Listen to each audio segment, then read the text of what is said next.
Over the past term, we've been taking a class called Buddhism, and our main source has been this book, The Secrets of the Vajrayana World. And I've learned several things from this book and several things that I do still use in my day-to-day life and cherish. One of the aspects is that when you look at the zodiac cycle and really analyze it, you realize that you only have one day once. Like, you do not have the opportunity to redo a day.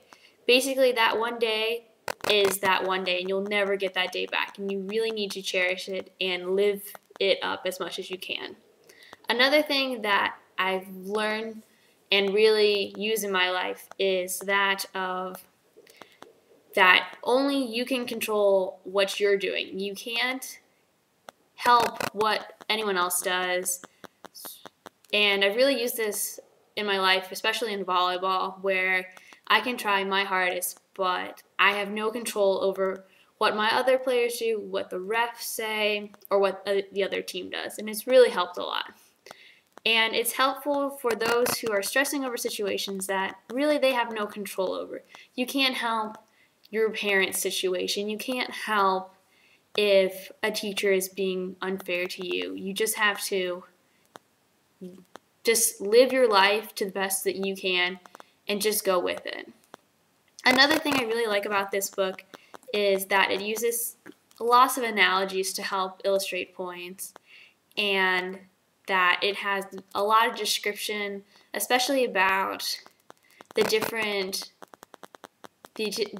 kinds of people you can be. Like, you can be a fire person or an earth person or a wind person, and it really describes who that person is. Even though everyone has a little bit of each character in them, there's one that overtakes you, and unless you're completely balanced, which is really hard to achieve, you're going to be overtaken by one specific thing. Some of the quotes that I really like from this book are the idea that most of us continually present situations as different from what they are, but we tend to block out our awareness of this fact. We see others' faults, but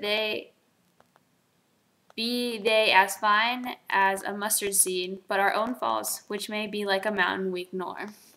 I find that a lot of people really do this, where they look at other people and they're like, oh, they're so mean, oh, how could they do that? But if you were in the same situation, you might do the same thing and think nothing of it. That we put up a higher standard for other people and sometimes ignore the things that we're doing. Like, if we're hurting someone, we just ignore it, or we blame it on them because we want to keep our ego intact. Another quote that I really liked is the idea that ideas and expectations about a practice that one is engaged in creates obstacles and inhibits understanding. That for a lot of these practices, like the idea of reaching emptiness, if you have an idea of what it is, you're not going to be able to reach it because you've placed your ego in a situation where it's controlling what you think it is. You can't look for emptiness. You have to let it find you. You can't imagine what it's going to be, and you have no words to place or describe it to others. You just have to be in that moment. Like, I can't describe to you how to jump off a diving board. You just have to do it.